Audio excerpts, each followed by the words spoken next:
আমাৰ যি পৰম্পৰাগত শিক্ষা তাৰ লগতে আমাৰ যি নতুন নতুন বিষয়সমূহ আহিছে artificial intelligence robotics machine learning ইত্যাদি এই ক্ষেত্ৰসমূহকো ছাত্ৰ ছাত্ৰীক অৱগত কৰোৱা তাক বিদ্যালয় অৱস্থাতে পৰিচিত কৰাই দিয়াৰ কাৰণে চৰকাৰখনে বিশেষ ব্যৱস্থা লৈছে।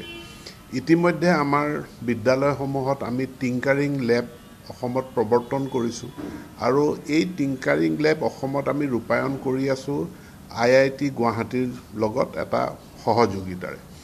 টিংকাৰিং লেব গোটেই ভাৰতবৰ্ষত এবাৰ বাজেটত প্ৰস্তাৱ কৰা হৈছে যে 50,000 চৰকাৰী বিদ্যালয়ত নতুনকৈ টিংকাৰিং লেব হ'ব। গতিকে এই টিংকাৰিং লেববিলাকে যথেষ্ট পৰিমাণে আমাৰ ছাত্ৰ ছাত্ৰীক যে আধুনিক প্ৰযুক্তি সম্পৰ্কে তেওঁলোকৰ মাজত সজাগতা সৃষ্টি কৰিব উৎসুকতা বৃদ্ধি কৰিব।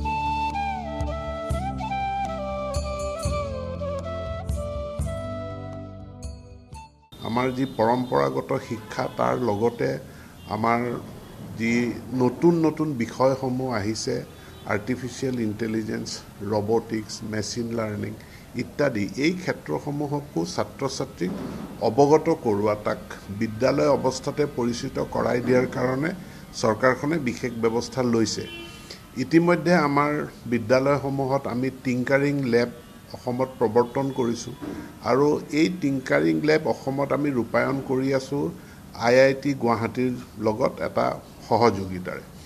টিংকাৰিং লেব গোটেই ভাৰতবৰ্ষত এবাৰ বাজেটত প্ৰস্তাৱ কৰা হৈছে যে 50,000 চৰকাৰী বিদ্যালয়ত নতুনকৈ টিংকাৰিং লেব হ'ব।